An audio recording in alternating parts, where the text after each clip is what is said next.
ഇന്ന് നമുക്ക് കാണാൻ നല്ല ഭംഗിയുള്ള ഒരു റോൾ കേക്കിൻ്റെ റെസിപ്പി നോക്കാം. ഞാൻ ഇന്നിവിടെ ഒരു പ്രിൻറ്റഡ് റെഡ് വെൽവെറ്റ് റോൾ കേക്കാണ് ഉണ്ടാക്കുന്നത്. ഇത് വളരെ എളുപ്പത്തിൽ നമുക്ക് തയ്യാറാക്കിയെടുക്കാം. അതുപോലെ നമ്മൾ ഇതിലേക്ക് ഇതുണ്ടാക്കുന്നതിന് വേണ്ടി ഓവനൊന്നും യൂസ് ചെയ്യുന്നില്ല. അതുകൊണ്ട് ഓവൻ ഇല്ലാത്തവർക്കും തയ്യാറാക്കിയെടുക്കാവുന്ന ഒരു റെസിപ്പിയാണിത്. പിന്നെ നിങ്ങൾക്ക് എൻ്റെ റെസിപ്പീസൊക്കെ ഇഷ്ടമാകുന്നുണ്ടെങ്കിൽ നിങ്ങൾ സപ്പോർട്ട് ചെയ്യണം കേട്ടോ. മറക്കാതെ നിങ്ങൾ എൻ്റെ യൂട്യൂബ് ചാനൽ സബ്സ്ക്രൈബ് ചെയ്യുകയും അതുപോലെ വീഡിയോകൾ ലൈക്ക് ചെയ്യുകയും ഷെയർ ചെയ്യുകയൊക്കെ വേണം. അപ്പം നമുക്ക് ഇതെങ്ങനെയാണ് ഉണ്ടാക്കുന്നതെന്നൊന്ന് നോക്കിയിട്ട് വരാം.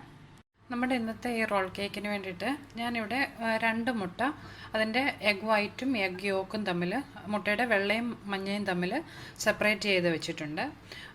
എൻ്റെ മുൻപുള്ള റോൾ കേക്കിൻ്റെയൊക്കെ റെസിപ്പി നോക്കുകയാണെങ്കിൽ ഏകദേശം ഇൻഗ്രീഡിയൻസിൻ്റെയൊക്കെ മെഷർമെൻറ്റ് ഒരേപോലെയാണ്. പിന്നെ കുറച്ച് ഇൻഗ്രീഡിയൻസിലൊക്കെ ഒരു മാറ്റം വന്നെങ്കിലേ ഉള്ളൂ. അതുകൊണ്ട് നിങ്ങൾക്ക് എന്തെങ്കിലും ഡൗട്ട് ഉണ്ടെങ്കിൽ എൻ്റെ നേരത്തെ റെസിപ്പി ആണെങ്കിലും ഫോളോ ചെയ്താൽ മതി. ഇവിടെ ഞാൻ റൂം ടെമ്പറേച്ചറിലുള്ള മുട്ടയാണ് 2 എടുത്തിട്ടുള്ളത്. അത് പ്രത്യേകം ശ്രദ്ധിക്കണം. പിന്നെ ഇതിലേക്ക് ചേർക്കുന്നതിന് വേണ്ടിയിട്ട് കുറച്ച് മൈദ എടുത്തിട്ടുണ്ട്. അതുപോലെ പഞ്ചസാര, വെജിറ്റബിൾ ഓയിൽ, കൊക്കോ പൗഡർ, ഉപ്പ് ഇത്ര എടുത്തിട്ടുണ്ട്. പലർക്കും ഞാൻ ഈ കപ്പിൻ്റെ അളവിൽ മെഷർമെൻറ്റ് പറയുമ്പോൾ അത് ഫോളോ ചെയ്യാൻ ബുദ്ധിമുട്ടുണ്ട്. അതുകൊണ്ട് ഞാനിന്നത് ടേബിൾ സ്പൂണിലാണ് പറയുന്നത്. ഞാനിവിടെ ഒരു 4 ടേബിൾ സ്പൂൺ മൈദ എടുത്തിട്ടുണ്ട്. അത് ഏകദേശം ഒരു 1/4 കപ്പാണ്. പിന്നെ ഈ 4 ടേബിൾ സ്പൂൺ മൈദ എടുത്തപ്പോൾ അതേ അളവിൽ 4 ടേബിൾ സ്പൂൺ പഞ്ചസാര, 2 tablespoon vegetable oil, 1 teaspoon cocoa powder ഇത്ര എടുത്തിട്ടുണ്ട്. ഇത് അൺസ്വീറ്റൻഡ് കൊക്കോ പൗഡറാണ്. പിന്നെ ഒരു 1-2 നുള്ള് ഉപ്പ് എടുത്തിട്ടുണ്ട്. പിന്നെ ഒരല്പം വാനില എസൻസ് വേണം. പിന്നെ നമ്മുടെ ഇന്നത്തെ റെഡ് വെൽവെറ്റ് കേക്ക് ആണല്ലോ, അപ്പോൾ ഇതിലേക്ക് ചേർക്കുന്നതിന് കുറച്ച് റെഡ് ഫുഡ് കളർ എടുത്തിട്ടുണ്ട്. ഞാനിവിടെ ജെൽ ഫുഡ് കളറാണ് എടുത്തിട്ടുള്ളത്. നിങ്ങളുടെ കയ്യിൽ ജെൽ ഫുഡ് കളർ ഇല്ല എന്നുണ്ടെങ്കിൽ നമ്മുടെ സാധാരണ ലിക്വിഡ് ഫുഡ് കളർ ആണെങ്കിലും നിങ്ങൾക്ക് ഇതിലേക്ക് യൂസ് ചെയ്യാം. അപ്പോൾ ഇത്രയും ഇൻഗ്രീഡിയൻസ് ആണ് നമ്മുടെ ഇന്നത്തെ ആ റോൾ കേക്ക് ഉണ്ടാക്കാൻ വേണ്ടത്. പിന്നെ നമുക്ക് അതിൻ്റെ അകത്തേക്ക് സ്പ്രെഡ് ചെയ്യുന്നതിന് കുറച്ച് വിപ്പിംഗ് ക്രീമും വേണം. അത് ഞാൻ അന്നേരം പറയാം. ഇപ്പം നമുക്ക് ഇത്രയും ഇൻഗ്രീഡിയൻസ് വെച്ച് ആ റെഡ് വെൽവെറ്റ് കേക്ക് എങ്ങനെയാണ് ഉണ്ടാക്കുന്നതെന്നൊന്ന് നോക്കാം.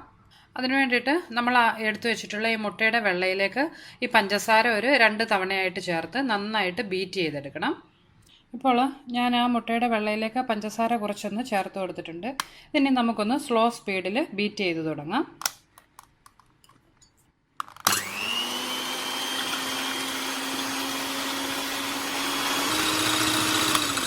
ഇതിപ്പോൾ ഒന്ന് പതഞ്ഞ് വരാൻ തുടങ്ങിയിട്ടുണ്ട്. ഇതിലേക്ക് ബാക്കിയുള്ള പഞ്ചസാരയും കൂടെ ചേർത്ത് നമുക്ക് ഇനി ഹൈ സ്പീഡിൽ നന്നായിട്ട് ഇതൊന്ന് സ്റ്റിഫായി വരുന്നവരെ ബീറ്റ് ചെയ്തെടുക്കണം.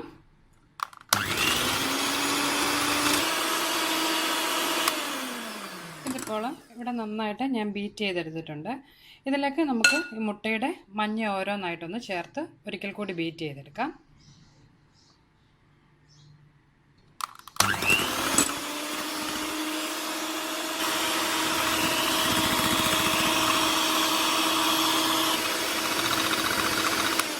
ഇപ്പോൾ നമ്മുടെ മുട്ടയുടെ വെള്ളയും മഞ്ഞയും കൂടി ഇവിടെ നന്നായിട്ട് ബീറ്റ് ചെയ്തെടുത്തിട്ടുണ്ട്. ഇതിലേക്ക് നമുക്കൊരു 1 ടീസ്പൂൺ വാനില എസൻസ് കൂടി ചേർത്ത് ഒരു അല്പസമയം കൂടി ഒരു 10-30 സെക്കൻഡ് കൂടി ഒന്ന് ബീറ്റ് ചെയ്തെടുക്കാം. ഇതിപ്പോൾ ഞാനിവിടെ നന്നായിട്ട് വാനില എസൻസും മുട്ടയുടെ മഞ്ഞയും വെള്ളയും കൂടി നന്നായിട്ട് ബീറ്റ് ചെയ്തെടുത്തിട്ടുണ്ട്. ഇനി ഇതിലേക്ക് നമ്മൾ എടുത്തു വെച്ചിട്ടുള്ള മൈദയും ഉപ്പും കൂടി ഒന്ന് ചേർത്ത് കൊടുക്കാം. ഇതുപോലെ ഒരു അരിപ്പയിൽ കൂടി ഒന്ന് തെള്ളി ഇടുന്നതായിരിക്കും ബെറ്റർ. വല്ല തരിയൊക്കെ ഉണ്ടെങ്കിൽ അതൊന്ന് മാറിക്കിട്ടും. അപ്പോൾ ഞാൻ ആ മൈദയും ഉപ്പും ഇതിലേക്ക് ആഡ് ചെയ്തിട്ടുണ്ട്. ഇത് നമുക്ക് നന്നായിട്ടൊന്ന് ഫോൾഡ് ചെയ്തെടുക്കാം. കട്ട കെട്ടാതെ സൂക്ഷിച്ചൊന്ന് ഫോൾഡ് ചെയ്തെടുക്കണം. ഇപ്പോൾ ഞാൻ ആ മൈദയും അതുപോലെ മുട്ടയുടെ മിക്സും കൂടെ ഇവിടെ യോജിപ്പിച്ചിട്ടുണ്ട്. ഇതിലേക്ക് നമ്മൾ എടുത്ത് വെച്ചിട്ടുള്ള വെജിറ്റബിൾ ഓയിൽ കൂടി ചേർത്ത് ഒരിക്കൽ കൂടി ഒന്ന് എല്ലാം കൂടി നന്നായിട്ട് യോജിപ്പിച്ചെടുക്കാം. ഈ സെയിം റെസിപ്പി ഞാൻ ഇതിന് മുമ്പും ഒക്കെ കാണിച്ചിട്ടുണ്ട്. കുറച്ചൊരു വ്യത്യാസം മാത്രമേ ഉള്ളൂ കേട്ടോ. ഇപ്പോൾ ഞാനിവിടെ ആ എണ്ണയും ഇതുമായിട്ട് നന്നായിട്ട് യോജിപ്പിച്ചെടുത്തിട്ടുണ്ട്. ഇന്നത്തെ ഈ റെസിപ്പിയിൽ ഞാനിതൊരു പ്രിൻറ്റഡ് റെഡ് വെൽവെറ്റ് കേക്കാണ് ഉണ്ടാക്കുന്നത്. അപ്പോൾ ആ പ്രിൻ്റ് ഉണ്ടാക്കുന്നതിന് വേണ്ടിയിട്ട് നമ്മുടെ കൊക്കോ പൗഡർ ആഡ് ചെയ്യുന്നതിന് മുമ്പ് ഇതിൽ നിന്നൊരല്പം ബാറ്റർ ഒന്ന് മാറ്റി വയ്ക്കണം. നിങ്ങളിപ്പോൾ പ്രിൻ്റ് ഒന്നും ഇല്ലാതെ പ്ലെയിൻ റെഡ് വെൽവെറ്റ് കേക്കാണ് ഉണ്ടാക്കുന്നതെങ്കിൽ നിങ്ങൾക്ക് ഇതിലേക്ക് കൊക്കോ പൗഡർ ഇടാം. പക്ഷേ അതിന് മുമ്പ് ഞാൻ ആ പ്രിൻ്റ് ഉണ്ടാക്കുന്നതിന് വേണ്ടിയിട്ട് ഒരല്പം ഈ ബാറ്റർ ഒന്ന് മാറ്റി വയ്ക്കുകയാണ്. ഒരു 2-3 ടേബിൾ സ്പൂണോളം ബാറ്റർ നമുക്കൊന്ന് മാറ്റി വയ്ക്കാം. ഇതിപ്പോൾ ഇവിടെ മാറ്റി വെച്ചിട്ടുണ്ട്. ഇനി ബാക്കിയുള്ള ആ ബാറ്ററിലേക്ക് നമുക്ക് ആ കൊക്കോ പൗഡർ കൂടി ഒന്ന് ഇതുപോലെ അരിച്ച് ചേർത്ത് കൊടുക്കാം. ഞാനിവിടെ 1 ടീസ്പൂൺ കൊക്കോ പൗഡർ എടുത്തിട്ടുള്ളൂ. ഇതിപ്പോൾ ഞാനിവിടെ യോജിപ്പിച്ചെടുത്തിട്ടുണ്ട്. ഇനി നമുക്കിതിലേക്ക് റെഡ് കളറിന് വേണ്ടുന്ന ഫുഡ് കളർ ഒന്ന് ചേർത്ത് കൊടുക്കാം. ഞാനിവിടെ ജെൽ ഫുഡ് കളറാണ് ചേർക്കുന്നത്. നിങ്ങളുടെ ജെൽ ഫുഡ് കളർ ഇല്ല എന്നുണ്ടെങ്കിൽ നിങ്ങൾക്ക് മറ്റേ ലിക്വിഡ് കളറാണേലും ചേർത്ത് കൊടുക്കാം. ഇത് നന്നായിട്ടൊന്ന് യോജിപ്പിച്ചെടുക്കാം നമുക്ക്. ഇപ്പോൾ ഞാനിതിൽ ആ റെഡ് കളറ് നന്നായിട്ട് യോജിപ്പിച്ചെടുത്തിട്ടുണ്ട്. ഈ ഒരു കളറിൽ നമുക്കിത് ആക്കിയെടുക്കണം. പിന്നെ നിങ്ങൾക്കിത് മിക്സ് ചെയ്യുമ്പോൾ അത്രയ്ക്കങ്ങ് റെഡായിട്ടൊന്നും തോന്നുന്നില്ലായിരിക്കും. പക്ഷേ നമ്മളിത് ബേക്ക് ചെയ്ത് വരുമ്പോൾ ഇതിൻ്റെ കളറ് കുറച്ചുകൂടി ഒന്ന് ഡാർക്കായി കിട്ടുന്നതാണ്. അതുപോലെ നമ്മൾ ആദ്യം മാറ്റി വെച്ച കുറച്ച് വൈറ്റ് കളറിലുള്ള ബാറ്റർ ഞാൻ ഇതുപോലെ ഒരു പൈപ്പിംഗ് ബാഗിലേക്കൊന്ന് ആക്കിയിട്ടുണ്ട്. ഞാനിവിടെ ഒരു സിപ്ലോക്ക് ബാഗാണ് എടുത്തിട്ടുള്ളത്. അതിലേക്കൊന്ന് ആക്കിയിട്ടുണ്ട്. ഇനി ഇത് എങ്ങനെയാണ് തയ്യാറാക്കുന്നത് നമുക്ക് നോക്കാം. നമുക്ക് ആദ്യം തന്നെ ഇത് ഉണ്ടാക്കുന്നതിന് വേണ്ടുന്ന സ്റ്റൗ ടോപ്പിലുള്ള ആ പാത്രം ഒന്ന് പ്രീഹീറ്റ് ചെയ്തെടുക്കാം. ഞാൻ ഇന്നിത് ഓവനിൽ വെച്ചല്ല സ്റ്റൗ ടോപ്പിൽ വെച്ചാണ് ചെയ്യുന്നത്. ഞാനിതൊക്കെ പല പ്രാവശ്യം പറഞ്ഞിട്ടുള്ളതായതുകൊണ്ട് അത്രയ്ക്കിന്ന് അങ്ങോട്ട് എക്സ്പ്ലെയിൻ ചെയ്യുന്നില്ല കേട്ടോ. ബേക്ക് ചെയ്യുന്നതിന് വേണ്ടിയിട്ട് ഞാനിവിടെ ഇതുപോലുള്ള ഒരു നോൺ സ്റ്റിക്ക് പാത്രമാണ് എടുത്തിട്ടുള്ളത്. അതിൻ്റെ അടിയിൽ ഒരല്പം ഉപ്പിട്ട് അതിൻ്റെ മുകളിലായിട്ട് ഒരു സ്റ്റീൽ പാത്രം വെച്ച് കൊടുത്തിട്ടുണ്ട്. ഇതിനെയും അടുപ്പിൽ വെച്ച് ഹൈ ഫ്ലെയിമിൽ നമുക്കൊരു 10 മിനിറ്റ് ഒന്ന് പ്രീഹീറ്റ് ചെയ്തെടുക്കണം. അതുപോലെ ഇതിൻ്റെ ഈ മുകളിലുള്ള ഈ എയർ ഹോളൊക്കെ ഞാനൊരു പേപ്പർ വെച്ചൊന്ന് അടച്ചിട്ടുണ്ട്. ഒട്ടും ആവി പുറത്ത് പോകാതിരിക്കാൻ വേണ്ടിയിട്ടാണ് അങ്ങനെ ചെയ്യുന്നത്. നമ്മുടെ ഇന്നത്തെ കേക്ക് ഞാനിവിടെ ഒരു റൗണ്ട് കേക്ക് ടിന്നിലാണ് ഉണ്ടാക്കുന്നത്. നിങ്ങളുടെ കയ്യിൽ 9 ഇഞ്ചിൻ്റെയോ 8 ഇഞ്ചിൻ്റെയോ സ്ക്വയർ ഷേപ്പിലുള്ള കേക്ക് ടിൻ ഉണ്ടെങ്കിൽ അതിലുണ്ടാക്കുന്നതായിരിക്കും കുറച്ചുകൂടി ബെറ്റർ. എൻ്റെ കയ്യിൽ ആ വലിപ്പത്തിലുള്ള കേക്ക് ടിൻ ഇല്ല. പിന്നെ എൻ്റെ കയ്യിലുള്ള കേക്ക് ടിൻ ആണെങ്കിൽ നമ്മൾ ആ അടുപ്പിൽ വെച്ചിട്ടുള്ള പാത്രത്തിലേക്ക് ഇറങ്ങിയിരിക്കുന്ന അതിലും വലുതാണ്. അതുകൊണ്ടാണ് ഞാൻ ഈ റൗണ്ട് ടിൻ എടുത്തിട്ടുള്ളത്. ഇതിൽ ഞാൻ കുറച്ച് എണ്ണ തേച്ചതിന് ശേഷം ഒരു ബട്ടർ പേപ്പർ ഇട്ടിട്ടുണ്ട്. ഈ ബട്ടർ പേപ്പറിൻ്റെ ഓപ്പോസിറ്റ് സൈഡിൽ ഞാൻ ചെറുതായിട്ട് പെൻസിൽ വെച്ചൊരു ഡിസൈനൊക്കെ മാർക്ക് ചെയ്തിട്ടുണ്ട്. നിങ്ങൾക്ക് ഇങ്ങനെ പെൻസിൽ വെച്ച് വരയ്ക്കാതെ തന്നെ ഉണ്ടാക്കാൻ പറ്റുമെന്നുണ്ടെങ്കിൽ അങ്ങനെയാണേലും ഉണ്ടാക്കിയെടുക്കാം. പിന്നെ അതുപോലെ നിങ്ങൾക്ക് ഇഷ്ടമുള്ള ഏത് ഡിസൈൻ വേണേലും ഇതിലേക്ക് വരയ്ക്കാം കേട്ടോ. നമുക്കിനി ഇതിലേക്ക് നമ്മൾ ആ തയ്യാറാക്കി വെച്ചിട്ടുള്ള വൈറ്റ് ബാറ്റർ ഒന്ന് ഒഴിച്ചു കൊടുക്കാം. ഇതിന് പകരം ഇങ്ങനെ ഈ ഡിസൈനിന് പകരം നിങ്ങൾക്ക് വേണമെങ്കിൽ വല്ലോ ഹാർട്ടിൻ്റെ ഷേപ്പിലോ ഫ്ലവേഴ്സായിട്ടോ ഒക്കെ വേണമെങ്കിലും ഇതിൽ ഡിസൈൻ കൊടുക്കാമേ. ഞാനിപ്പോൾ ഇവിടെ ഇതുപോലെ ഒരു ഡിസൈൻ ചെയ്ത് കൊടുത്തിട്ടുണ്ട്. നിങ്ങൾക്ക് ഇഷ്ടമുള്ള രീതിയിൽ ഇത് ഡിസൈൻ ചെയ്യാം കേട്ടോ. ഇതിന് നമുക്ക് ചെറുതായിട്ടൊന്ന് ടാപ്പ് ചെയ്ത് കൊടുക്കാം. എയർ ബബിൾസ് വല്ലതും ഉണ്ടെങ്കിൽ ഒന്ന് പോകുന്നതിന് വേണ്ടിയിട്ടാണ്. ഇതിനെ നമ്മൾ പ്രീഹീറ്റ് ചെയ്ത് വെച്ചിട്ടുള്ള നമ്മുടെ പാനിലേക്കൊന്ന് ഇറക്കി വെച്ച് നമുക്ക് ബേക്ക് ചെയ്തെടുക്കണം. അതിന് പകരം നിങ്ങൾക്കിത് ഫ്രിഡ്ജിൽ വെച്ച് സെറ്റ് ചെയ്താണെങ്കിലും എടുക്കാം. പക്ഷേ അങ്ങനെ ചെയ്ത് കിട്ടുന്നതിന് കുറച്ചേറെ സമയം വേണം. അതുകൊണ്ട് ഞാനിത് അടുപ്പിൽ നമ്മുടെ പാനിലേക്ക് ഇറക്കി വെച്ചൊരു 5 to 7 മിനിറ്റ്സ് ലോ ഫ്ലെയിമിൽ വെച്ച് നമുക്കിതൊന്ന് ബേക്ക് ചെയ്തെടുക്കാം. ഇതിപ്പോൾ ബേക്കായി കിട്ടിയിട്ടുണ്ട്. ഏകദേശം ഒരു 4-5 മിനിറ്റ് കൊണ്ട് തന്നെ ഇത് ബേക്കായിട്ടുണ്ട്. അതിൽ കൂടുതൽ വെച്ചിട്ടുണ്ടെങ്കിൽ ഇത് ഓൾറെഡി ഇതിൻ്റെ കളറ് ചെറുതായിട്ടൊന്ന് മാറാൻ തുടങ്ങിയിട്ടുണ്ട്.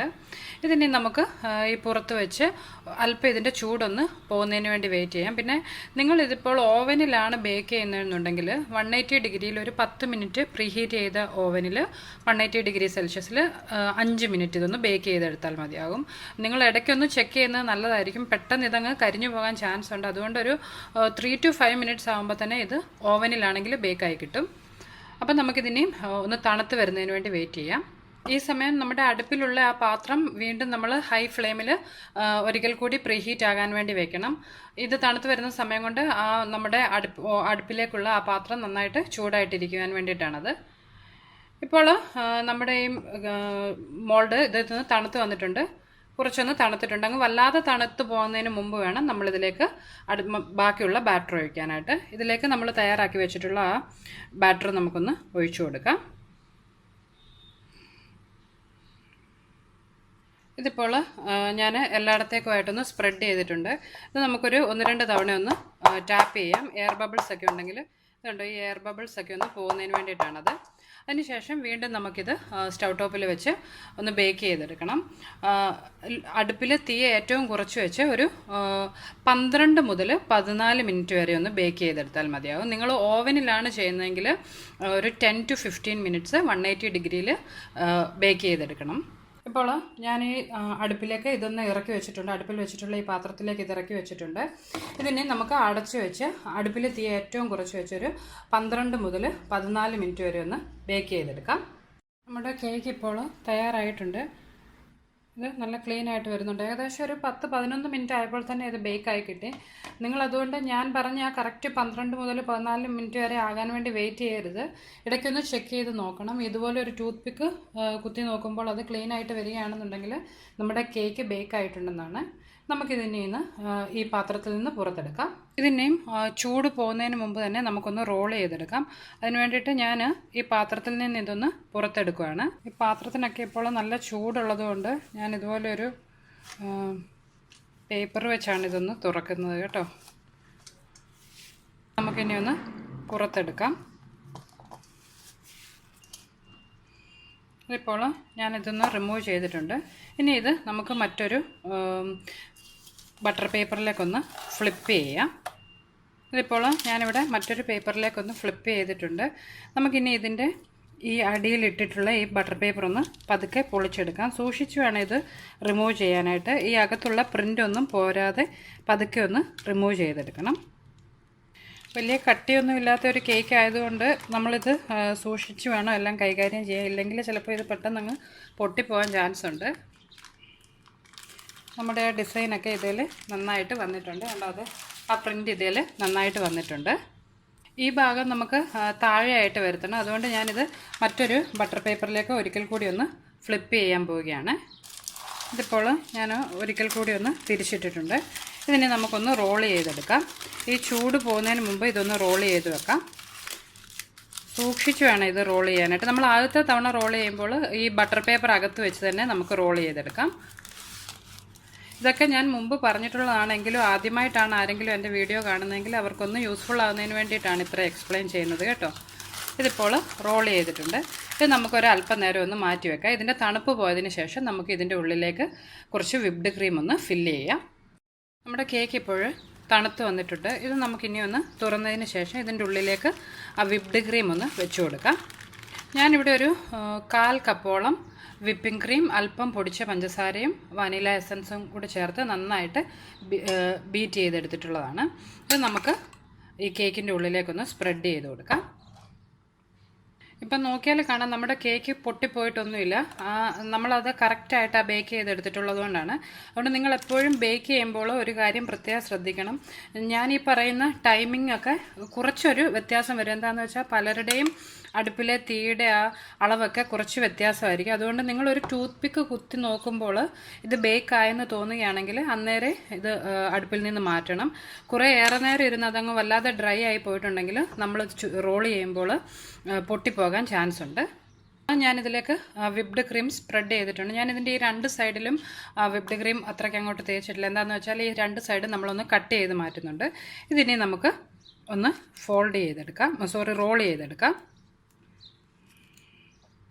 ഇതിപ്പോൾ ഞാനിവിടെ റോൾ ചെയ്തെടുത്തിട്ടുണ്ട്. ഇനി നമുക്ക് ഒരിക്കൽ കൂടി ഈ ബട്ടർ പേപ്പർ വെച്ചൊന്ന് കവർ ചെയ്യാം. ഇതിൻ്റെ ഉള്ളിലേക്കൊന്നും ബട്ടർ പേപ്പർ ഇപ്രാവശ്യം വെച്ചിട്ടില്ല. ഇതിൻ്റെ പുറത്തുകൂടി നമുക്കിതൊന്ന് കവർ ചെയ്ത് ഒരു അരമണിക്കൂർ കൂടി ഒന്ന് ഫ്രിഡ്ജിൽ വെച്ചതിന് ശേഷം നമുക്കിത് പുറത്തെടുക്കാം. ഇപ്പോൾ ഒരു അരമണിക്കൂറിന് ശേഷം ഞാൻ നമ്മുടെ ആ കേക്ക് ഫ്രിഡ്ജിൽ നിന്ന് പുറത്തെടുത്തതിന് ശേഷം ഇതിൻ്റെ 2 എഡ്ജസും ഒന്ന് കട്ട് ചെയ്തെടുത്തിട്ടുണ്ട്. അതിന് ശേഷം ഇതുപോലെ ഒന്ന് സ്ലൈസ് ചെയ്തെടുത്തിട്ടുണ്ട്. കണ്ടോ, നമ്മുടെ നല്ല അടിപൊളി പ്രിൻറ്റഡ് റെഡ് വെൽവെറ്റ് കേക്ക് ഇവിടെ തയ്യാറായിട്ടുണ്ട്. ഇത് ശരിക്കും നല്ല സോഫ്റ്റ് ആയിട്ടുള്ള കേക്കാണ്. നല്ല സോഫ്റ്റാണിത്. അപ്പോൾ എല്ലാവരും ഇത് ട്രൈ ചെയ്ത് നോക്കുക. ഈ ഡിസൈനൊക്കെ കാണുമ്പോൾ ഭയങ്കര ബുദ്ധിമുട്ടാണെന്നൊന്നും ആരും വിചാരിക്കേണ്ട. ഓവൻ ഇല്ലാത്തവർക്ക് പോലും ഇത് തയ്യാറാക്കി എടുക്കാവുന്നതേ ഉള്ളൂ. പിന്നെ നിങ്ങളുടെ കയ്യിൽ ഹാൻഡ് ബീറ്റർ ഇല്ല എന്നുണ്ടെങ്കിൽ നിങ്ങൾക്ക് മിക്സിക്കകത്താണെങ്കിലും ആ മുട്ടയൊക്കെ ബീറ്റ് ചെയ്തെടുക്കാം കേട്ടോ. ഇതൊക്കെ ഞാൻ മുൻപ് ഒത്തിരി പ്രാവശ്യം പറഞ്ഞിട്ടുള്ളതുകൊണ്ടാണ് ഇന്ന് അതൊന്നും എക്സ്പ്ലെയിൻ ചെയ്യാത്തത്. അപ്പോൾ എല്ലാവരും ട്രൈ ചെയ്ത് നോക്കുക. അതുപോലെ നിങ്ങൾക്ക് എൻ്റെ റെസിപ്പീസൊക്കെ ഇഷ്ടമാകുന്നുണ്ടെങ്കിൽ മറക്കാതെ എൻ്റെ യൂട്യൂബ് ചാനൽ സബ്സ്ക്രൈബ് ചെയ്യണം. അപ്പം നമുക്ക് ഇതുപോലെ ഇൻട്രസ്റ്റിംഗ് ആയിട്ടുള്ള മറ്റൊരു റെസിപ്പിയുമായിട്ട് വീണ്ടും കാണാം. ബൈ.